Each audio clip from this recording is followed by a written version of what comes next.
자, 오늘 수업 시작할 거고요. 제가 늘 그렇지만 저희 일주일이 지났죠. 일주일이 지나서 저희 지난 시간에 뭐 했는지 혹시 기억나시는 분 있으세요? 없으시죠? 그냥 저는 항상 기본적으로 그런 마음으로 시작해요. 학생들이 다 죄송해요. 정확히 말해야지. 학생들이 다 잊어버렸겠거니 하고 시작해요. 그래서 그냥 한번 생각해 볼게요. 지난 시간에 제가 했던 얘기들이에요. 휴리스틱 이밸루에이션에 대해서 얘기했는데 혹시 기억나세요? 휴리스틱 이밸루에이션이 뭔지? 아마 생각나시는 분도 있으시겠지만 일반적으로 유저 스터디를 할 때 유저가 각각의 유저에게 자신의 만든 프로그램을 한번 써보세요. 소프트웨어를 한번 써봐 주세요. 저희의 모든 메뉴를 한번 확인해 봐 주세요. 이런 식으로 말하는 게 일반적인 유저 스터디라면 휴리스틱 이밸루에이션은 이밸루에이터 각각에게 전체적인 느낌과 동시에 특정 부분을 이밸루에이션 해달라고 요청하는 거죠. 이로 인해서 시간도 절약할 수 있고 효과적으로 특정 부분을 중점적으로 리뷰할 수 있게 되는 거죠. 또 지난 시간에 말씀드렸던 요지 중에서 하나가 닐슨의 텐스 휴리스틱이라는 거에 대해서 말씀드렸어요. 물론 닐슨의 텐스 휴리스틱을 통해서 휴리스틱 이밸루에이션 할 수도 있지만 제가 여러분들께 제안드렸던 내용은 자신이 개발한 소프트웨어 내지는 자신이 개발한 프로덕트가 과연 여기에 10가지 원칙을 만족하는지 한번 좀 생각해 보시고 내지는 숙제하시면서도 한번 좀 검토해 보셨으면 좋겠다고 말씀드렸어요. 그 외에도 제가 말씀드렸던 것 중에 하나가 레프레젠테이션. 어떻게 레프레젠테이션 하냐에 따라서 사람은 다르게 받아들인다. 또 디스트리뷰티드 커그니션에 대해서도 말씀드렸어요. 디스트리뷰티드 커그니션을 하면서 제가 예로 들었던 게 테트리스 게임이죠. 여러분 테트리스 게임을 제일 잘하는 사람은 머리가 가장 빨리 돌아가는 사람이 아니고 What if strategy를 제일 잘 쓰는 사람이 테트리스 게임을 제일 잘하더라. 사실은 여러분이 다 접하는 많은 문제가 What if strategy를 쓴다면 효과적으로 문제를 풀 수 있고 효과적으로 결과와 대안을 도출할 수 있는 경우가 많았죠. 여기까지 지난 시간에 말씀드렸고요. 오늘 말씀드리고자 하는 주제는 비주얼 디자인과 그리드예요. 여러분 전체적인 수업 느낌을 아셔서 그렇지만 제가 처음부터 한 절반 정도 내지는 절반 플러스 알파 정도에 했던 내용이 벤 슈라이너만 책에 나오는 CS 전공자에게 레코멘드하는 HCI 부분을 해드렸고요. 두 번째 해드렸던 부분은 스캇 클래머라는 분이 만드신 HCI 교재에서 설명하는 내용들에 대해서 쭉 제가 따라가면서 제 생각을 조금씩 넣어서 설명드리고 있어요. 그래서 사실은 오늘 말씀드리고자 하는 주제는 조금 더 그래픽 쪽에 가까워요. 그렇다고 해서 제가 본격적으로 무슨 여러분을 그래픽 디자이너로 만들어 드릴 생각도 없고요. 아니면 만들고자 하지도 않고요. 또 예를 들어서 여러분들이 뭐 어떤 그래픽적으로 어드밴스된 코스를 듣는 것을 대체할 수 있을까라고 제가 말씀드릴 수는 없어요. 하지만 기본적인 컨셉을 가지기를 원하고요. 여러분 잘 아시는 유명한 애플의 창업자가 대학 때 들었던 수업 중에 하나가 아마 히스토리 들으신 분은 아시지만 타이포그래피죠. 뭔가 이렇게 어떻게 글자체를 예쁘게 만드는지 내지는 글자체는 어떤 구성 요소를 가지고 있는지죠. 사실은 여러분이 만든 소프트웨어에 어떻게 생각하면 정말 너무 타이니한 부분이라고 생각할 수도 있지만 제가 여러분한테 강조드리는 것 중에 하나가 작은 차이가 명품을 만들죠. 즉 작은 차이가 여러분 소프트웨어의 완성도를 결정하죠. 하지만 제가 오늘 말씀드리고자 하는 내용들 비주얼 디자인과 그리드를 말씀드리고 나면 그게 과연 작은 건지 어쩌면 진짜 작은 게 아닐 수 있어요. 그래서 한번 이 부분에 대해서 말씀드려 볼게요. 자, 오늘 말씀드리고자 하는 첫 번째 내용은 비주얼 디자인입니다. 자, 비주얼 디자인 하면 제일 먼저 생각나는 단어가 저한테는 타이포그래피예요. 타이포그래피가 한글로 뭔지는 저도 잘 모르겠어요. 혹시 타이포그래피가 한글로 뭔지 아세요? 여러분도 잘 모르시겠죠? 한글이 정확하게 있는지도 잘 모르겠어요. 근데 느낌은 이런 거예요. 뭔가 이렇게 활자로 된 무언가를 나타내기 위한 뭐 이런 거 활자체 뭐 예를 들면 활자 수레 뭐 이런 거 관련된 한국어로 굳이 번역하면 이렇게 번역될 수 있겠지만 그렇게 말하면 조금 이상할 것 같아요. 자, 제가 한번 천천히 한번 읽어볼게요. 여러분은 타이포그래피를 임프루브 하고 싶어 해요. 내지는 유저는 내지는 개발자는 타이포그래피가 중요하다는 사실을 알아야 돼요. 왜냐? Some space must be narrow. 몇몇의 공간들은 꼭 좁아야 돼요. And other space must be wide. 몇몇의 공간들은 꼭 넓어야 해요. 또 some space must be emptied. 몇몇의 공간은 꼭 비어 있어야만 해요. 또 some space must be filled. 몇몇의 공간은 꼭 채워져 있어야 돼요. 사실은 일상생활의 건축이나 이런 데서도 통용될 수 있겠지만 여러분들이 소프트웨어를 만든다고 해볼까요? 예를 들어서 여러분들이 홈페이지를 만들었어요. 몇몇의 공간은 어떤 곳은 좁아야죠. 어떤 곳은 좀 넓어야 되죠. 또 어떤 것은 좀 비어 있어야 되고 어떤 것은 차 있어야 돼요. 또 해볼게요. 조금 더 예제는 조금 이따 말씀드릴게요. We put a lot of information design so that the salient bits are grouped together and different bits are far apart. 자, 저희는 화면에 내지는 여러분 소프트웨어에서 수없이 많은 정보를 상대방 내지는 유저에게 전하고 싶어 하죠. 또한 그 정보들은 많은 경우에 그룹핑을 할 수 있죠. 만약에 그렇다면 이 정보들은 그룹핑되어 있다는 것을 유저에게 알려줘야만 할 의무가 있죠. 반대로 이 정보는 그룹되지 않았다는 정보고 유저에게 알려줘야 할 의무가 있죠. 이런 것도 사실은 타이포그래피를 잘하면 성공적으로 수행할 수 있겠죠. To give some different font size of the individual hierarchy, information consists of the different that makes the differences. 자, 저희는 아주 간단한 예제를 들어볼까요? 여러분 쓰는 뭐 워드나 한글에서 제목이 글자가 커요? 아니면 텍스트 메인 바디가 글자가 커요? 혹시 제목은 작게 쓰시고 메인 바디는 글자 크게 쓰시는 분 있어요? 아마 대단히 여러분한테 어색하게 느낄 거예요. 사실은 여러분은 자연스럽게 하고 있어요. 이걸 조금 더 제가 다른 방법으로 표현해 보고자 하는 거예요. 또한 이런 타이포그래피와 비주얼 디자인에 대해서 기본적인 지식이 있으시면 여러분처럼 프로그래머라고 하더라도 그래픽 디자이너 내지는 타이포그래피스트 디자이너와 상대적으로 효과적으로 얘기할 수 있겠죠. 한번 볼게요. 제가 첫 번째 보여드리는 예제는 신문이에요. 그냥 뉴욕타임즈 웹페이지의 신문이에요. 한번 느낌 한번 보실래요? 뉴욕타임즈라는 신문이고요. 한국 신문도 거의 비슷하게 생겼죠? 신문에서 보여지는 화면의 사이즈고요. 느낌 보세요. 뭐 큰 그림도 하나 있고 여러 가지 뭐 이렇게 기사들이 쭉 세로로 나열돼 있죠. 자, 이런 식으로 비주얼 디자인을 구성할 수 있어요. 그럴 수 있겠죠? 이런 경우 이렇게 보이는 페이지 흔하잖아요. 또 해볼까요?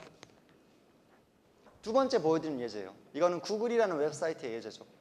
뭐 이런 식으로도 당연히 여러분이 홈페이지를 구성할 수 있겠죠. 뭐 로고가 있고 뭔가를 입력할 수 있는 박스도 있고 위쪽에 보면 뭔가 이렇게 메뉴에 해당하는 것들도 있죠. 이건 크레이그리스트라는 웹사이트예요. 그러니까 한국에서는 한국으로 따지면 뭘까요? 사실 제가 써본 적이 없어서 정확하게 맞는지 모르겠어요.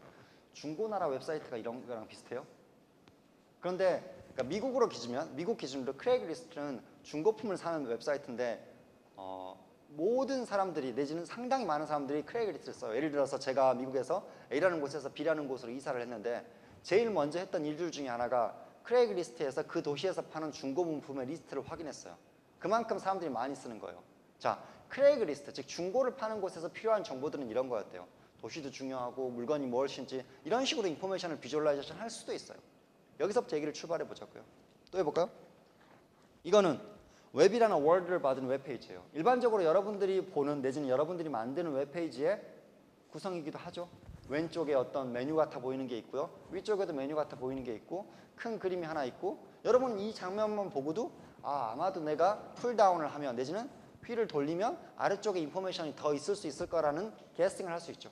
사실 비주얼 디자인은 이렇게 여러분한테 이미 여러분이 하고 있는 거죠. 내지는 여러분한테 다가와 있죠. 자, 앞에서 보여드렸던 뉴욕타임즈라는 웹사이트 내지는 뉴욕타임즈라는 신문 웹사이트를 보고 일반적으로 사람들의 어텐션을 캡처하는 곳이 어딘지를 한번 제가 표시해 봤어요. 여러분 아마 뉴욕타임즈라는 큰 글자에 눈이 갈 것 같아요. 그렇죠? 가운데에 있는 그림에도 눈이 갈 것 같고요.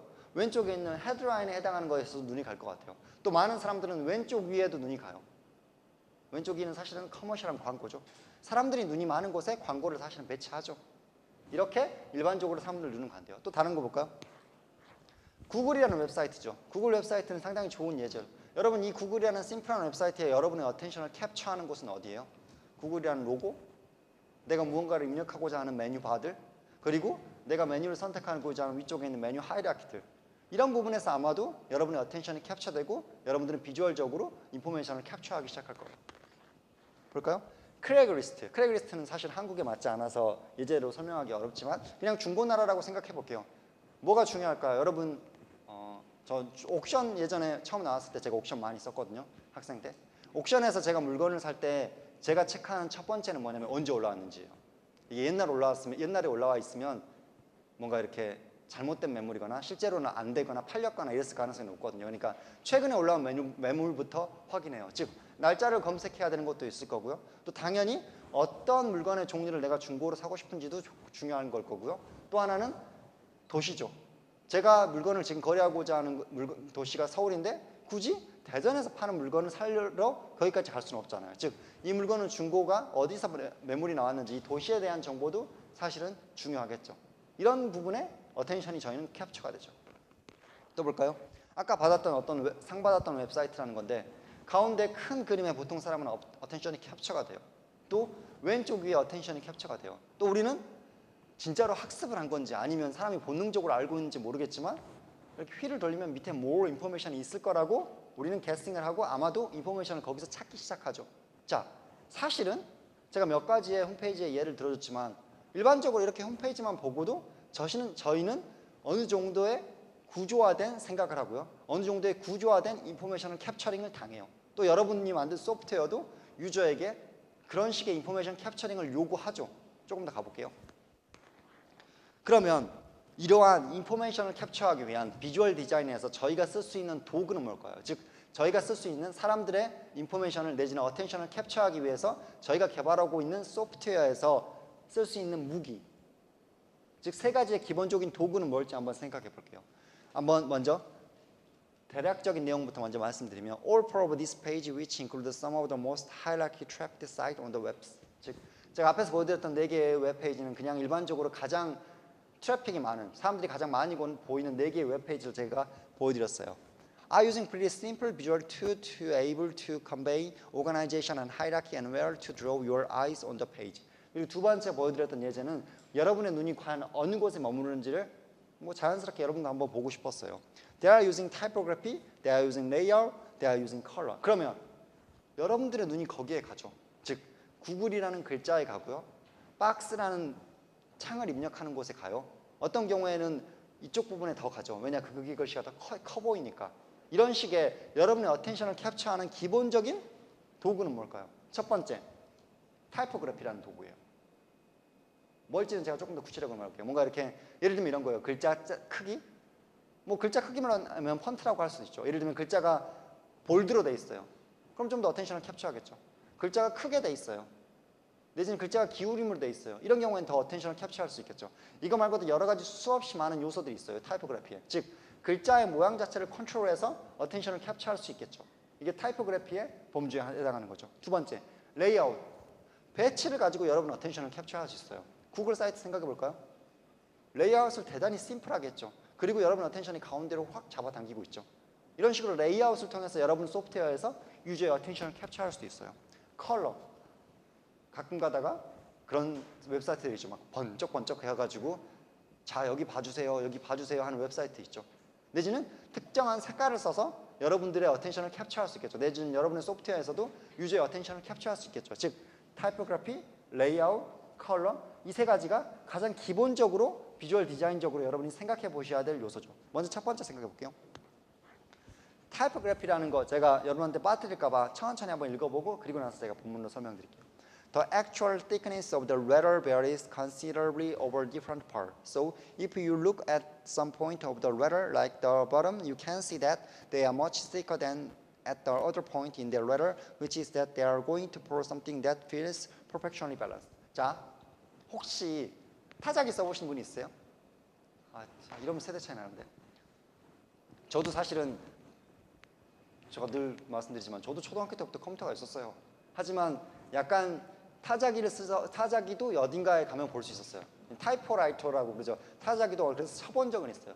아마 아시는 분은 아시겠지만 타자기의 글자체, 즉 타자기로 타이핑한 글자체와 컴퓨터가 프린팅한 글자체는 많이 달라요. 그리고 많은 경우에 타자기로 타이핑한 글자체가 읽기가 되게 어려워요. 한번 볼까요?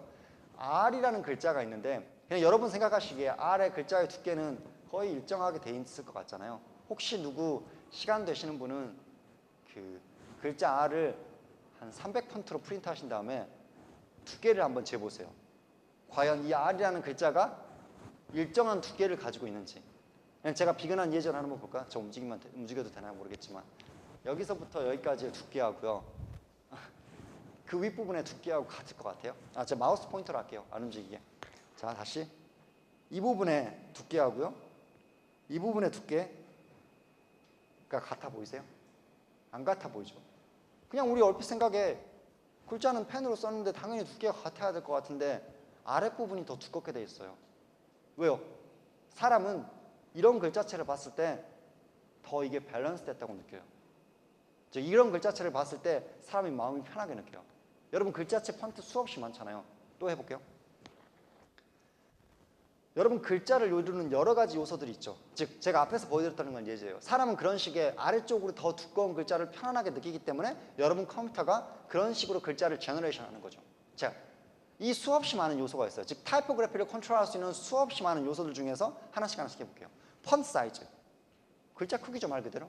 글자 크기는 뭘까요? It seems like numbers that ought to be set in stone and consistently across the all typeface, but it really not. 자, 여러분 해볼까요? 이 S라는 글자가 있는데요. 제가 표현하고 있는 S라는 글자가 있는데 S라는 글자의 폰트 사이즈는 아마도 여러분의 머릿속에서는 이럴 거예요. 포인터야 나와라. 여기 이 S라는 글자 이 끝에 맨 위쪽에 있는 여기서부터 맨 아래쪽에 있는 이 글자까지가 폰트 사이즈라고 아마도 여러분 생각하시죠? 그럼 해볼까요? S라는 글자를 여러 개의 폰트 사이즈로 여러분 워드에서 한번 써보세요. 그러면 그 S라는 글자가 같은 높이를 가지는지 똑같이 폰트 사이즈는 설정해보세요. 똑같이 10폰트면 10폰트, 12폰트면 12폰트로 설정해보시고 과연 그 S들이 모든 글자의 모양체, 글자체에서 같은 사이즈일지 아니에요. 그렇죠? 만약에 그게 같은 사이즈가 아니라면 도대체 폰트는 뭘까요? 사실은 폰트란 S라는 글자와 S라는 글자가 가지는 마진을 포함한 게 사실은 폰트예요. 여러분이 같은 폰트로 글자를 설정하더라도 실제 프린트되는 글자의 사이즈가 달라질 수밖에 없는 이유죠. 사실은 S의 폰트 사이즈는 제가 옆에서 표시해드린 이미의 버추얼 라인 여기서부터 버추얼 라인 여기까지예요. 따라서 길센스라는 글자체가 있고요. 게이브리라는 글자체가 있어요. 흔히 미국에서 많이 쓰는 글자체 중에 하나예요. 이 경우에 길센스라는 글자체가 게이브리라는 글자보다 상대적으로 높아요. 따라서 이 글자체는 이 정도의 마진을 가지고 게이브리라는 글자체는 상대적으로 더 큰 마진을 가지는 거죠. 또 해볼까요? Font size is the typeface really just means the height of the read block that type was set in, which was some relationship to actual letter size but not completely consistent. 즉, 글자가 크면 당연히 폰트 사이즈가 커지죠. 하지만 퍼펙트하게는 글자 사이즈 자체가 폰트 사이즈는 아니라는 얘기였고요. 이건 넘어가야 될 것 같아요. 앞에서 이미 제가 말씀드렸어요. 또 해볼까요? 글자의 크기, 즉 폰트 사이즈만 있는 게 아니고 타이포그래피에서 여러분이 생각할 수 있는 요소 중 하나는 리드라는 것도 있어요. 리드라는 건 제일 쉽게 생각하면 이거예요. 글자하고 글자 사이의 간격이에요. 폰트 사이즈가 S 자체를 말하는 게 아니니까 리드 위에도 빈 공간은 있어요. 무슨 말인지 알겠죠? 리드를 0이라고 해서 만든다고 해서 위에 S와 아래 S가 딱 만나지 않아요. 왜냐? 폰트 사이즈의 정의는 글자체보다 크거든요. 또 리드는 글자 사이의 줄간격이에요. 여러분 글자 사이의 줄간격을 얼마로 하면 좋을지 혹시 생각해 보신 적 있으세요? 컴퓨터가 오토매틱하게 세팅해 주죠. 여러분 보통 디폴트 세팅 따르죠. 하지만 바꿀 수는 있죠. 해볼까요? The space that we get between the line was achieved by putting thin strip of the reading in between the lines, and that was called the reading. It customarily to have the 20% of your font size as your reading. If in your word processor you set 10 point type, it will be usually automatically add to extra 2 point of the space. 자, 기본적으로 디폴트 모드는 이거예요. 제가 방금 말씀드린 것처럼 20%예요. 여러분 글자가 10폰트를 가지면 리드는 2폰트를 가져요. 즉, 약 20%의 리딩을 여러분의 워드 프로세서는 오토매틱하게 세팅을 해요. 만약에 이 리드를 여러분이 임의로 좁힌다면 다른 느낌을 줄 수 있고요. 또 이 리드를 임의로 넓힌다면 또 사용자에게 다른 느낌으로 여러분의 타이포그래피를 전할 수 있어요. 또 해볼까요? 타이포그래피, 여러분 사실은 이런 주제가 제가 여러분한테 설명드리기가 되게 어려워요. 자꾸 하다 보면 중요해요. 사실은 이런 작은 차이가 되게 중요한 거거든요. 그런데 여러분들 내지는 코딩을 배우시는 프로그래머들 입장에서 이게 되게 경시해요. 그러니까 사실은 여러분이 나중에 실제로는 되게 컴플릿이 많이 일어나는 주제인데 여러분한테 설명하기는 조금 어려워요. 제가 조금 더 그냥 그래도 이렇게 접근하면 좋을 것 같아요. 최소한 다른 분야 사람들과 용어는 알아야 되잖아요. 얘기는 돼야 되잖아요. 이 정도까지라도 여러분들이 이해하기를 원해요. 자, XIT라는 게 있어요. 정의는 간단해요. The height of the lowercase letter is called exit. 즉, lowercase letter의 height가 exit이라는 거예요. And this is important for design, especially online, because typefaces that have the higher exit will be easier to read. 만약에 여러분의 엑사이트이 높으면 높을수록 글은 읽기가 더 쉬워요. 연구를 해보면 as smaller font size and one lower resolution device like most screen, the accent like the top step of the H and the dot of the I and your descender. 자, 세 가지 요소가 사실 있는데 저 6라는 글자를 보시면 아시겠지만 첫 번째 글자는 대문자예요. 두 번째 I는 소문자고요. 세 번째 X는 소문자예요. 저 I의 점 빼고 나머지 부분과 X의 위에서부터 아래까지의 부분이 Xit이라는 거예요. 즉 소문자의 길이에요. 만약에 이 Xit을 컨트롤할 수 있어요. 사실은 이 Xit을 작게 만들면 글자는 더 예뻐 보여요. 사실은. 그리고 이 Xit을 높게 만들면 글자는 더 읽기가 쉬워져요. 또 해볼까요? 영어 기준으로 보통 연구들이 타이포그래피가 돼 있어서 영어 얘기를 할 수밖에 없는데 어센더가 있고 디센더가 있어요. 사람은 글자 라인을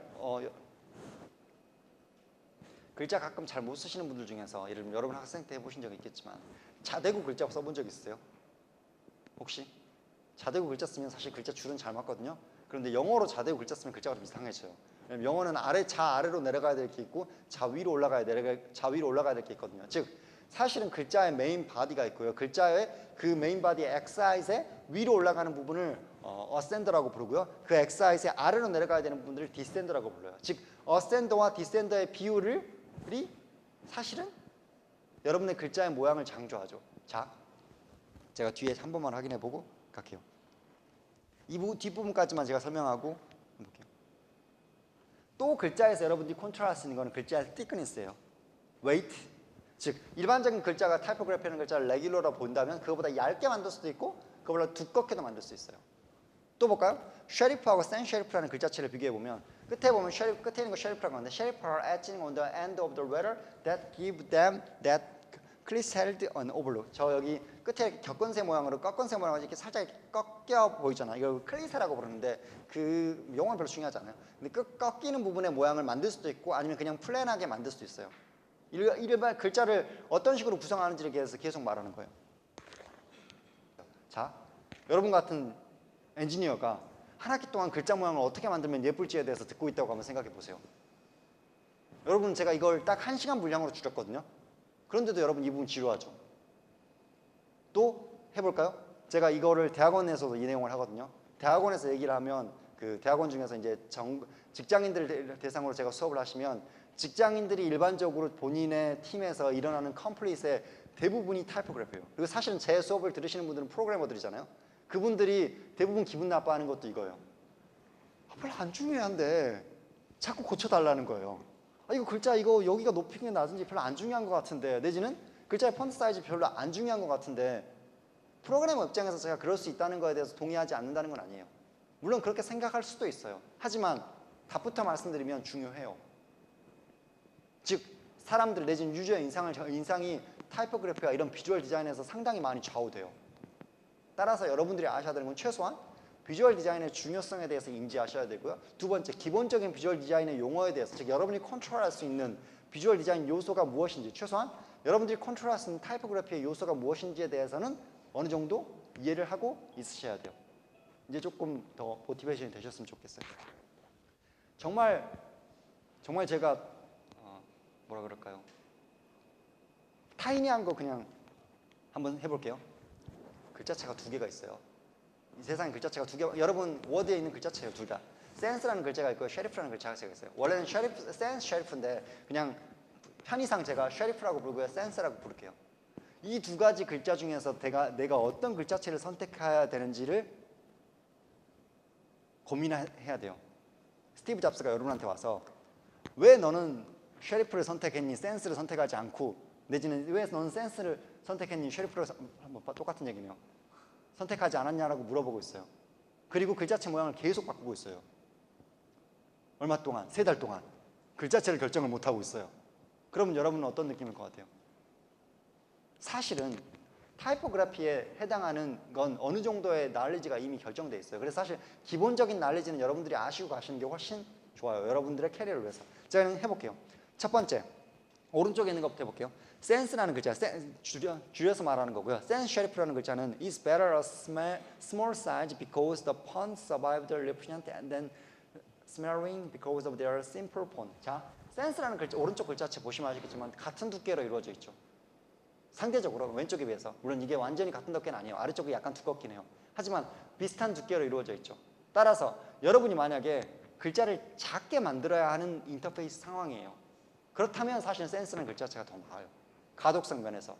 글자가 상대적으로 일정한 두께를 이루기 때문에 여러분이 글자를 작게 만들어야 한다면 센스라는 글자가 나와요. 왜냐 이게 읽기가 좀 더 편하거든요. And sans serif is the typically used emphasis. 또 이렇게 만들면 사람들은 약간 emphasize 됐다고 느껴요.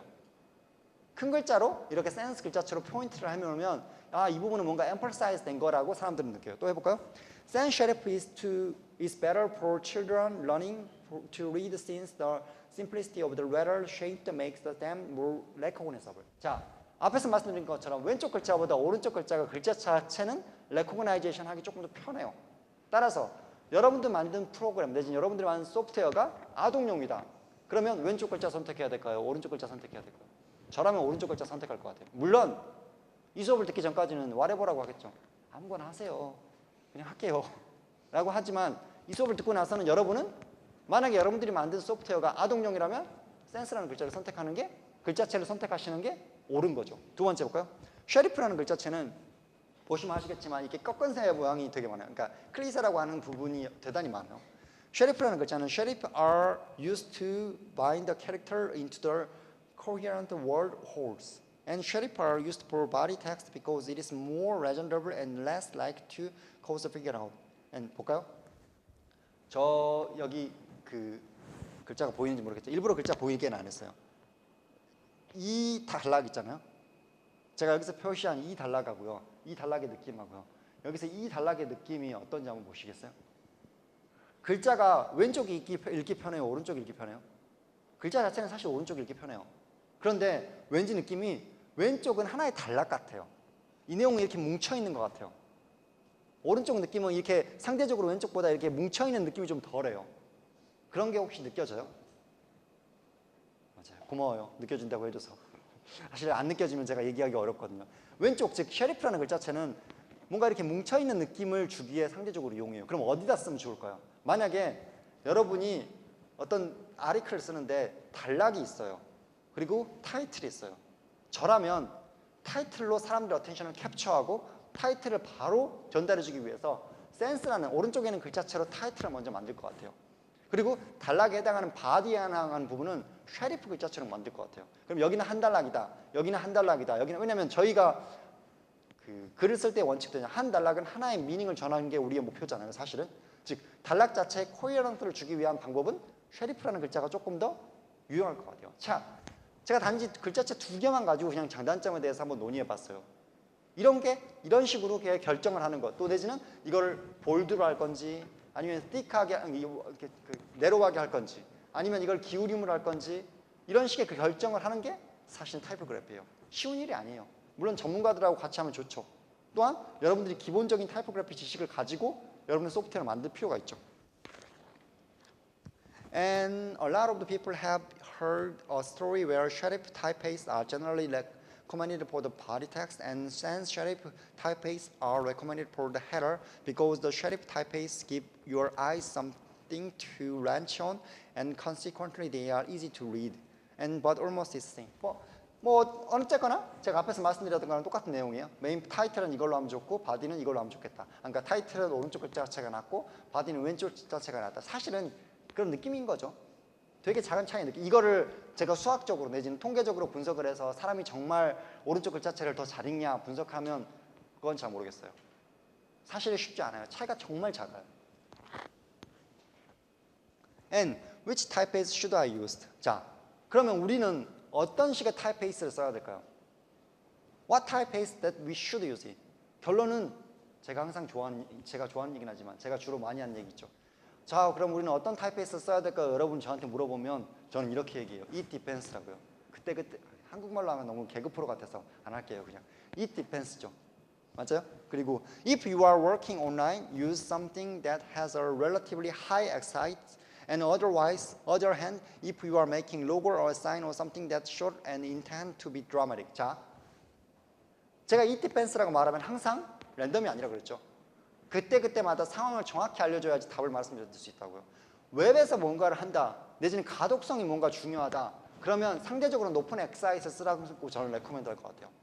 만약에 여러분이 글자체에 어떤 필링을 전하고 싶다, 이모션을 전하고 싶다, 내지는 드라마틱한 느낌을 주고 싶다. 그러면 엑사이트를 일반적으로 쓰는 것과 다르게 쓰시고 어센더와 디센더를 좀 많이 줘보세요. 그러면 글자체가 좀 드라마틱해 보여요. 자, 이런 식으로 여러분이 그때그때 느끼는 상황에 따라서 답은 조금 다르죠. 자, 해볼게요. 자, 이 밑에 그냥 제가 일부러 보여줬지만 밑에 없다고 생각하고 위쪽에 있는 두 개의 박스만 한번 봐보세요. 왼쪽에 있는 거 보이세요? 왼쪽에 있는 거 무슨 글자예요? 오른쪽에 있는 거 글자 보이세요?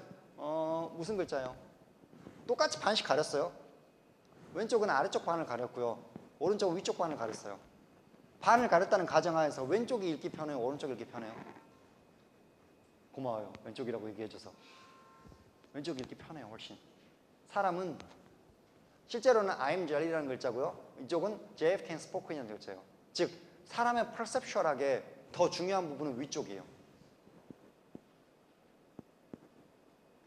그러면 만약에 물론 요즘은 랩 스피드가 너무 빨라서 무언가를 로드한다. 그러면 위에서부터 로드해야 될까요? 밑에서부터 로드해야 될까요? 글자는 위에서부터 로드해야 돼요. 왜냐? 퍼셉션하게 임포턴트한 부분은 위쪽이거든요. 즉 중간 과정에서 무언가를 보여줘야 할 필요가 있다면 사실은 위쪽에서 보여주는 게 현실적인 방법이죠.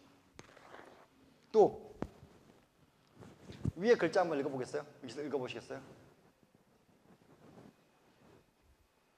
혹시 영어를 못해서 못 읽진 않으시죠? 혹시 위에 글자 읽으실 수 있겠어요?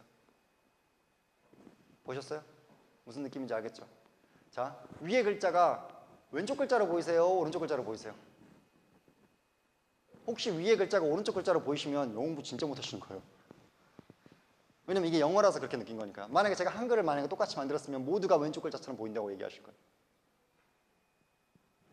사실은 제가 어디를 알린 거예요? 이 글자를 만들어 놓고 일부분을 살짝 변형을 한 거죠. 또 사람은 즉 perception is the relation with the whole expectation. 사람은 무언가를 다 보고 판단하는 게 아니에요. 또 해볼까요? 제가 무슨 말을 했어요? 안녕하세요 여러분, 오늘 날씨가 참 좋네요. 오늘은 하늘에서 구름이 있고 저러저러 이렇게 제가 중얼중얼 거렸어요. 그럼 제가 말한 말에 여러분이 몇 개나 듣고 있을 것 같아요? 제가 단언컨대 제 말의 100%를 다 듣고 있는 사람은 거의 없어요. 사람은 어떻게 이해하냐? 제 말의 일정 부분들을 들어요. 뭐 한 80%, 70%, 90% 정도를 들어요. 나머지는 자기의 상상력으로 채우는 거예요. 시각 디자인도 마찬가지예요. 사람은 모든 인포메이션을 다 받아들이는 게 아니에요. 퍼셉츄얼하게 순간적으로 몇 개만 받아들여요. 그리고 자신의 뇌에서 나머지를 인터폴레이션해요. 보관을 하는 거예요. 따라서 제가 만약에 말을 하는데 글자를 중간에 틀렸어요. 내지는 여러분들이 텍스트에 오타들이 있어요. 찾아내기가 어려워요. 모든 오타를 찾기 어려워요. 왜냐? 라인 바이 라인으로 보는 게 아니라 큰 글자, 즉 특히 미닝에 해당하는 글자에 오타가 생겨나면 그래도 찾을 수 있어요. 근데 뭐 조사라든가 아니면 상대적으로 그 보관에 해당하는 인터폴레이션에 해당하는 파트를 오타를 하면 사람도 찾기가 어려워요. 왜냐? 그 부분을 주안에서 보지 않거든요. 사람은 인터폴레이션하는 능력이 브레인에 있거든요. 자, 앞에서 제가 비주얼 디자인에 대한 얘기를 어느 정도 해드렸어요. 사실은 비주얼 디자인에 대해서 제가 최대한 짧게 말한 거예요. 왜냐면 제가 몇 번 해봤잖아요. 비주얼 디자인 얘기를 길게 하면 학생들이 싫어해요. 왜냐면 학생들이 보기에 안 중요한 거거든요. 그런데 이걸 제가 아예 빼기가 싫은 거예요. 왜냐면 실제로는 중요한 거거든요. 그래서 가능한 한 짧게 얘기했어요. 하지만 최소한 여러분한테 전하고 싶은 메시지는 이거예요. 비주얼 디자인이 충분히 여러분들이 생각하셔야 되는 요소예요. 즉, 펀트 사이즈를 결정하는 게 내가 스티브 잡스가 아니기 때문에 나는 괜찮다라고 생각하지 마시라는 거죠. 사실은 거의 모든 경우에 작은 차이는, 즉 이게 진짜로 명품이냐 아니면 익스트라오디너리한 프로덕트냐 아니냐는 디테일에서 나오는 경우가 사실은 많아요. 그 부분을 조금 간과하지 않으셨으면 좋겠어요. 비주얼 디자인에서 두 번째 얘기는 그리드예요. 자, 이거 한번 볼까요? 여러분이 이것도 싫어하실 거예요. 볼게요. 저기 창이 하나 떴어요. 창이 하나 떴는데 뭐냐면 find라는 글자창, 글자의 박스가 있고요. 그 밑에 라디오 버튼도 있고 체크 버튼도 있어요. 그 다음에 find라는 버튼이 있고요. 오른쪽에 close라는 버튼이 있어요. 이 버튼에 사실 제가 지금 그리드를 다 아예 보이게 그렸지만 가상의 그리드를 한번 그린다고 생각해 볼게요. 왼쪽에 여기 라인은 기가 막히게 여기에 맞죠? 그렇죠? 오른쪽에 이 칸에 이 빈칸에 이 빈칸 이렇게 안 길어도 되잖아요. 짧아도 되잖아요. 이 빈칸의 길이는 기가 막히게 여기에 맞아요. 가로로도 이쪽 네모 체크박스의 라인은 이 레디오 버튼의 위쪽과 정확하게 맞게 라인업이 돼요. 또 마찬가지로 아래쪽에 체크박스의 아래쪽은 레디오 버튼의 아래쪽과 정확하게 일치되게 돼요. 또한 약간의 공간도 있어요. 이 find와 이 스페이스 상에서. 사실은 이 줄을 맞추는 이 퍼펙셔니즘에 해당하는 게 그리드예요. 이것도 마찬가지로 얼핏 생각하면 whatever라고 생각할 수 있죠. 하지만 사실은 여러분이 쓰는 쌍용 소프트웨어 내지는 잘 만들어진 소프트웨어 중에서 그리드를 맞추지 않고 있는 경우는 거의 없어요. 또 해볼게요. Grid system이란 all of elements in the regular box have to be arranged using grid. And what we means by grid is that there is a set of the invisible line. 즉 하나의 invisible line으로 그리딩을 하고 있어요. Notice that left edge of the parameters line up with the left edge of the search box and the right edge of the buttons line up with the right edge of the search box. You can see that the most important information is the near of top. 자, 가장 중요한 부분은 near of top이라는 거에 대해서 말씀드리려고 했고, 그거 말고 그러면 왜 우리는 그냥 제가 여기 조금 또 딴 데로 가볼게요. 오늘은 편집해야 될 게 너무 많네. 자, 이 그리드를 맞춰야 된다 그랬잖아요. 왜 그리드를 맞춰야 될까요? 사람은 대칭과 퍼펙셔니즘을 추구하는 본능이 있어요. 그리고 사람은 이 그리딩이 맞춰져 있지 않으면 마음이 불안해요. 물론 안 그런 사람들도 있다라고 여러분이 주장하고 있을 수 있어요. 근데 제가 한번 볼까요? 혹시 여러분 지금 책상하고요. 아마 랩탑들 이제 저희 CS 전공자들이니까 랩탑들 많이 가지고 수업 들으시잖아요. 혹시 책상에 자기 몸쪽에 있는 라인과 랩탑이 수평을 이루신 분과 수평을 이루지 않으신 분인지 한번 봐보세요. 물론 어느 정도의 마진은 있겠죠. 자연스럽게 아마 살펴보셔도 대부분의 학생들이 책상과 자신의 렉탑의 책상의 이 끝부분과 자신의 렉탑의 부분이 수평을 이루고 있을 거예요. 반대로 또 수평을 이루고 있지 않는 부분도 있어요. 그만큼 그 말은 나는 그만큼의 좀 퍼펙셔니즘이 좀 부족하구나 라고 생각할 수도 있어요. 사실은 또 해볼까요? 이게 어떤 익스트라 오디너리한 게 아니고 사람들에게 너무 자연스러운 거예요. 또 내지는 자신이 무언가를 맞출 때 의식하지 않았음에도 불구하고 나는 이렇게 왼쪽 오른쪽을 맞추고 있어요. 사람들은. 그리고 그렇게 맞춰져 있지 않으면 사람들은 되게 불편하고 이 프로그램 내지는 이 소프트웨어가 무언가 이렇게 완성도가 떨어져 있다고 느낄 수 있어요. 자, 굳이 소프트웨어 잘 만들어 놓고 이런 작은 차이 때문에 완성도 떨어져 보이게 하고 싶어요? 그러고 싶지 않죠. 따라서 그리드도 타이포그래피와 함께 여러분들이 마지막 단계에서 충분히 고려하셔야 될 요소 중에 하나예요. 자, 이것도 어느 웹사이트예요. There's a number of the parts that compose the grid system. The main one is the set of the column. In this case, they are the equal width. And second piece is set of the girder, which is the white space in between the color. In addition to that, that is the generally horizontal line using our baseline. 자, 볼까요? 큰 글자의 제목 있죠? 그리고 밑에 바디가 있어요. 보시면 아시겠지만 이것도 해볼게요. 여기 글자의 제목과 이 바디의 왼쪽이 일치하게 만들었죠. 또 해볼까요? 여기 만약에 글자가 더 있다면 여기 약간의 빈 곳이 있어요. 걸터라고 하는데 이 공간에 사 있는 걸터 뭐라 그러나 고랑 한글로는 고랑인데 여러분 혹시 볼링 치시는 분들 보면 양쪽에 이렇게 홈 같은 거 있잖아요. 공 굴러가는 그게 걸터거든요. 즉 약간의 걸터를 만들어야 돼요. 항상 해볼게요. So we can add a text hierarchy. We see the title and subtitle. 또 필요하면 저희는 큰 글자, 내지는 야근데 서브타이틀 글자, 바디 글자 이런 식으로 글자의 하이라키도 구성할 수 있어요. 글자의 하이라키를 구성하는 중간에서도 이런 버추얼 그리드의 그리딩을 만족하셔야죠. 또 볼까요? No need for the grid to all of the equal width.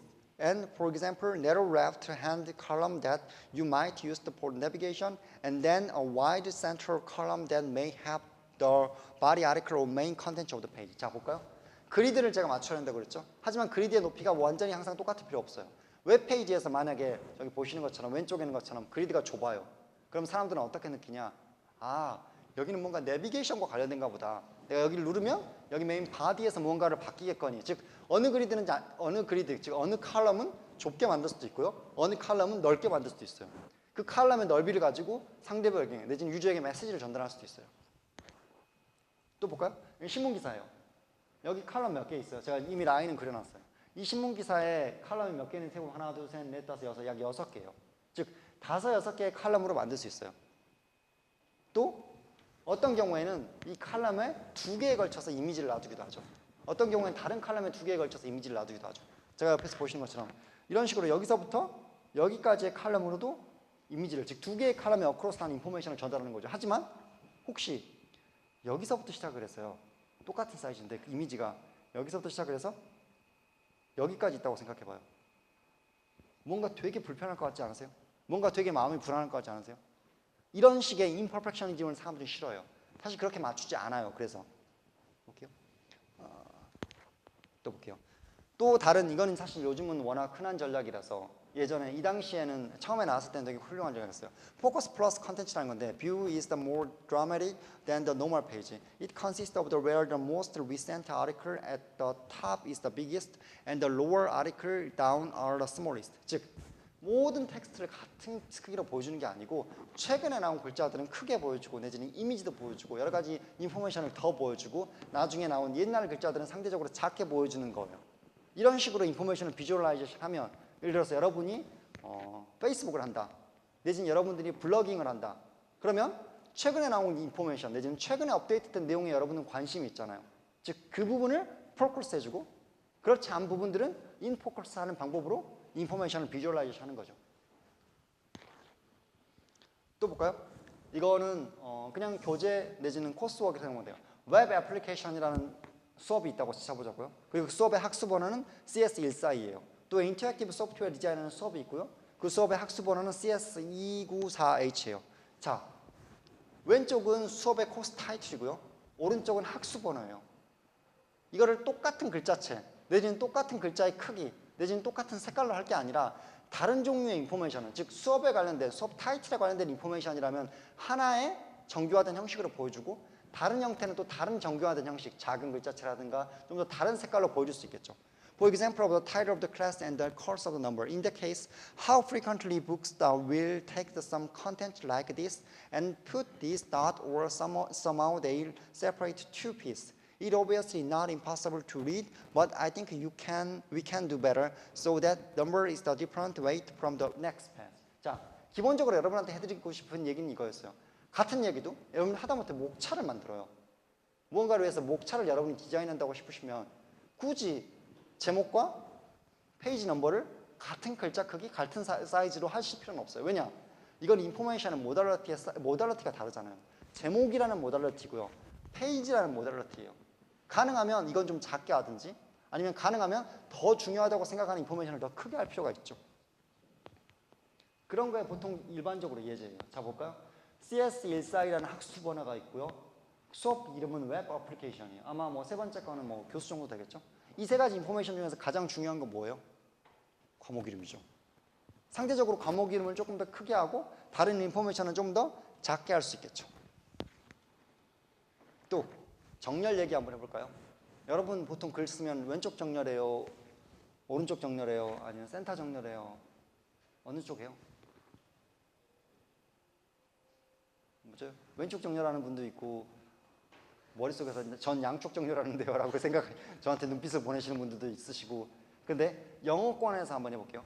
일반적으로 left align은 use the in-piece that read left to right then that have a grid or line system that break down when you get to something longer. This is especially true if you are designed for the multiple different language. 자, 한번 해볼게요. 한 가지만 더 하고 갈게요. 센터 정렬은 get information off this page when you need to, but the centralized max is hard to scan for the things that you need. 자, 그냥 영어로 따지면 제일 읽기 편한 거 뭘 것 같아요? 왼쪽 정렬이 제일 읽기 편해요. 혹시 외국어로 된 다큐멘테이션을 많이 보신 분과 아니면 한국어로 된 다큐멘테이션을 많이 보신 분들이 혹시 차이를 느끼는지 모르겠지만 한국은 양쪽 정렬을 보통 많이 써요. 그리고 영어로 된 정렬은 왼쪽 정렬만 써요. 즉 오른쪽은 잘 정렬하지 않아요. 이거 둘의 차이를 한번 느껴보신 적 있어요? 왼쪽 정렬을 하면 글자가 오리지널리 가지고 있는 사이즈를 회성하지 않아요. 왜냐면 오른쪽은 정렬하지 않고 이렇게 삐뚤빠뚤하거든요. 양쪽 정렬을 하면 글자를 이렇게 늘리고 줄여야 돼요. 왜냐면 한 줄에 들어가는 글자가 일정하지 않잖아요. 단어를 자르지 않겠다는 우리에게는 원칙이 있잖아요. 따라서 단어를 자르지 않기 위해서 어떤 경우에는 글자를 넓게도 쓰고요. 어떤 경우에는 글자를 좁게도 써요. 즉 전체적인 문단의 모양은 양쪽 정렬을 하면 더 예쁘지만 글자의 가독성 자체는 왼쪽 정렬을 하는 게 읽기 편해요. 왜냐? 같은 위드스로 글자들이 가지고 있으니까요. 사실은 정렬 자체도 사람들에게 보여주는 게 달라요. 또 볼까요?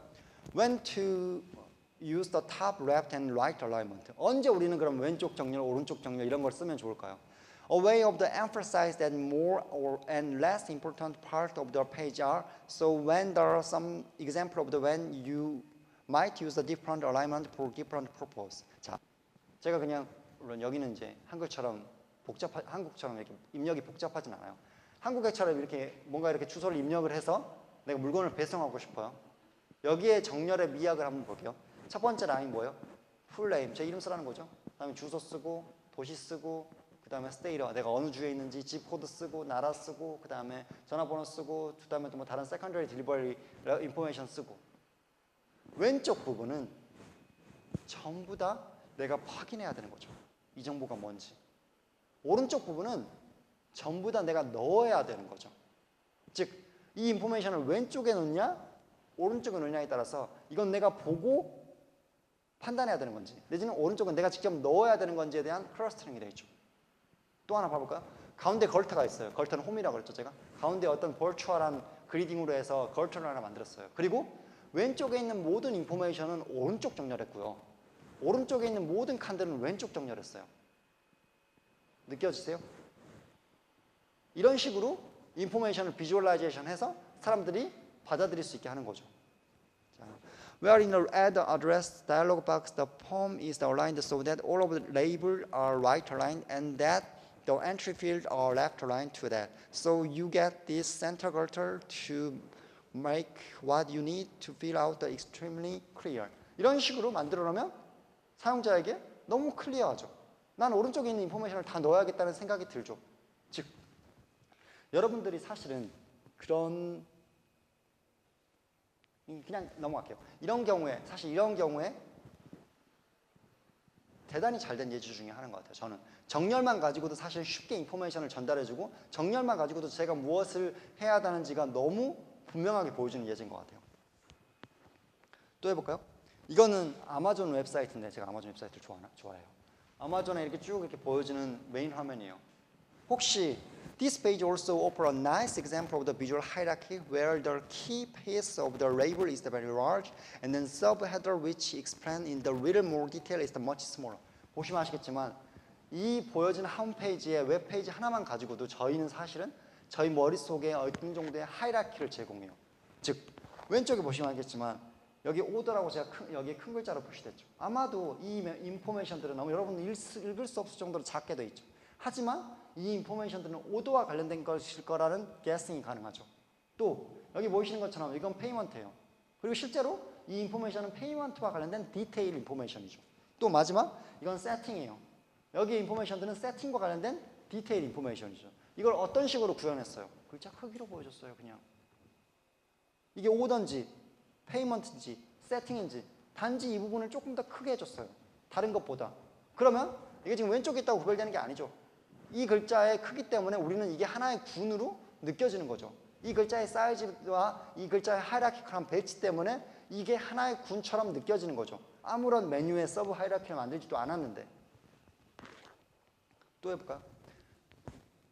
제가 앞에서 말씀드린 비주얼 디자인의 여러 가지 요소에 대해서 말씀드렸죠. 타이포그래피를 통해서 여러분은 인포메이션을 전달할 수 있다고. 글자체만 갖고도. 또 그리딩을 위해서도 여러분은 어떤 목적을 달성할 수 있다고 그랬어요. 또 기본적인 비주얼 디자인의 요소 중에 하나가 컬러예요. 자, 여기에서 즉 이쪽 교재에서 제안하는 컬러링에 대한 방법을 말하기 전에 그냥 제가 하나 제안 드릴게요. 여러분 혹시 소프트웨어를 디자인하고 있어요. 그러면 제일 어려운 부분 중에 하나가 내가 만든 소프트웨어의 컬러를 어떻게 할지예요. 상당히 어려워요. 실제로 해보신 분은 도대체 내가 무슨 색깔을 쓸까 진짜 어려워요.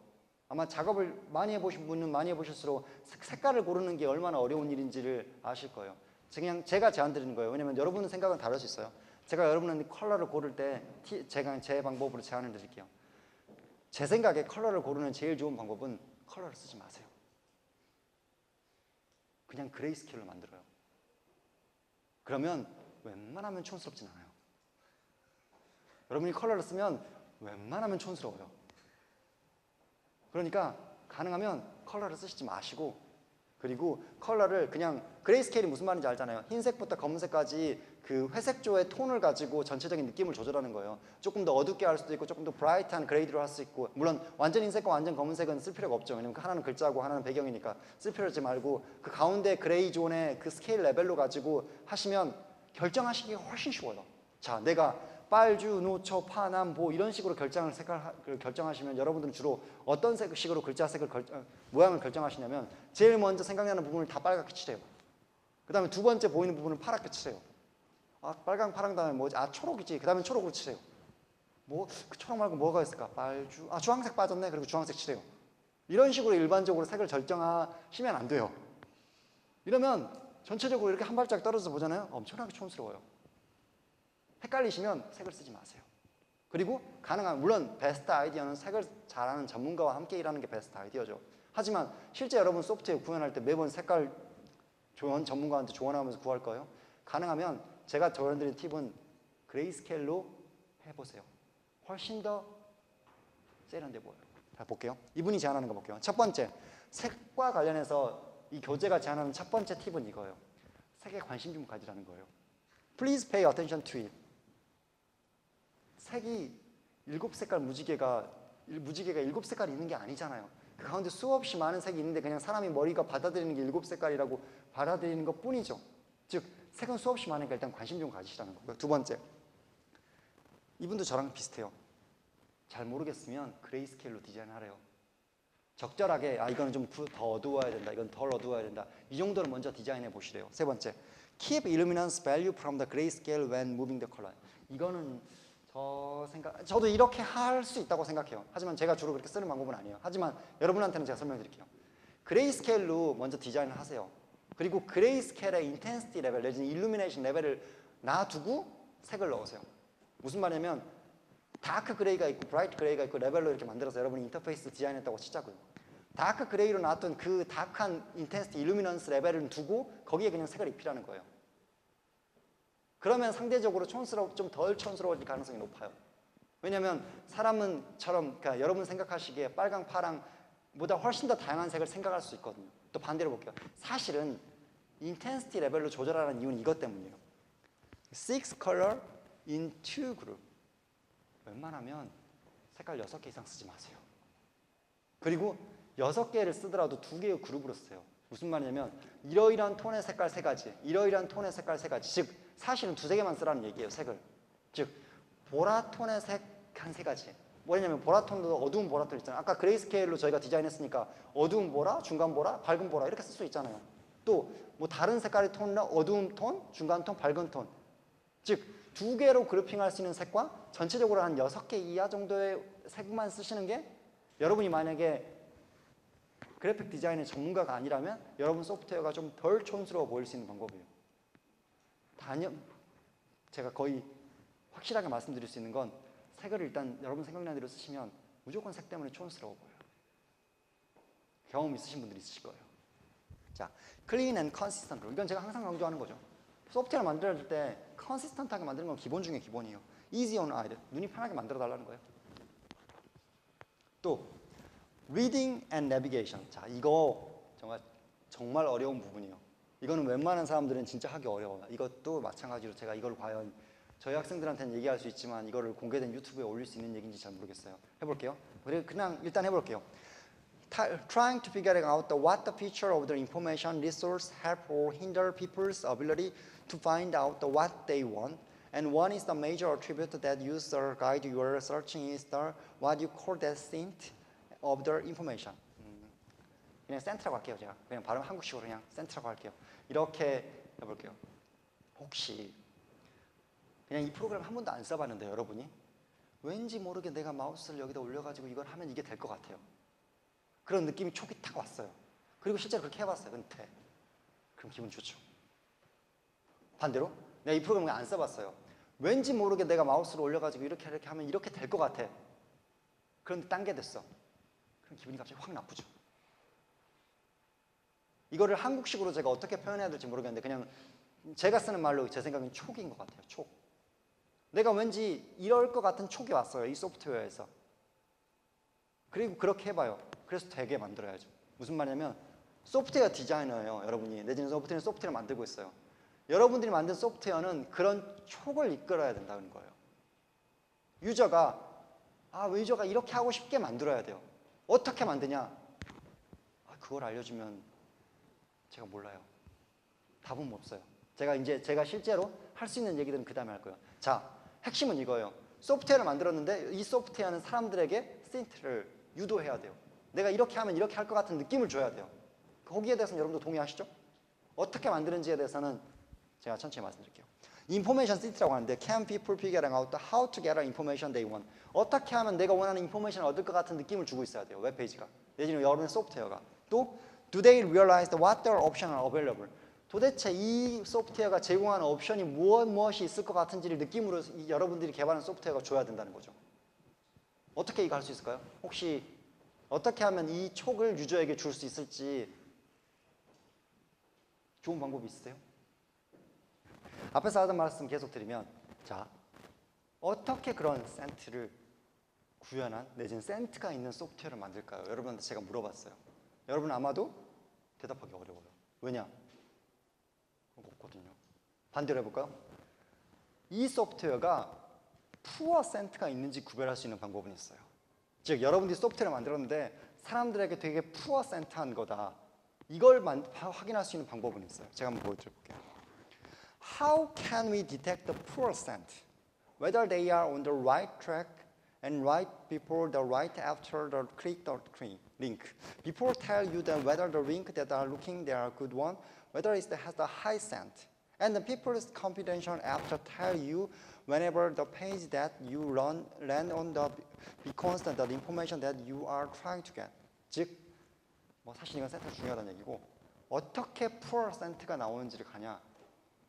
여러분이 내지는 여러분의 유저가 여러분들이 만든 소프트웨어에서 백 버튼을 얼마나 많이 누르는지를 확인해 보시면 돼요. 만약에 여러분들이 만든 웹페이지나 여러분들이 만든 소프트웨어에서 백 버튼을 누르는 게 많다면 여러분 소프트웨어의 메뉴의 구조일 수도 있고요. 여러분 소프트웨어의 인포메이션 디자인일 수도 있고요. 여러분 소프트웨어의 비주얼한 애스펙트일 수도 있어요. 이런 수없이 많은 요소들 중에 하나 내지는 이들 중에서 다수가 사람들에게 푸어 센트를 유발한다고 생각하면 돼요. 즉, 백 버튼을 여러분들이 많이 누르게 한다. 즉, 유저의 반응을 보시되 유저가 백 버튼을 몇 번을 누르는지를 보시면 이 소프트웨어가 과연 푸어 센트한 소프트웨어인지 아니면 사람들의 그런 촉을 어느 정도 따르고 있는 소프트웨어인지를 확인할 수 있겠죠.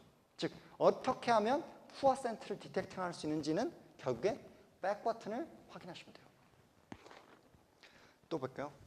그 외에 너무 당연한 얘기를 해볼게요. 아이콘과 링크들은 당연히 여러분들이 무언가 인포메이션을, 비주얼 인포메이션을 디자인하시는데 도움이 되죠.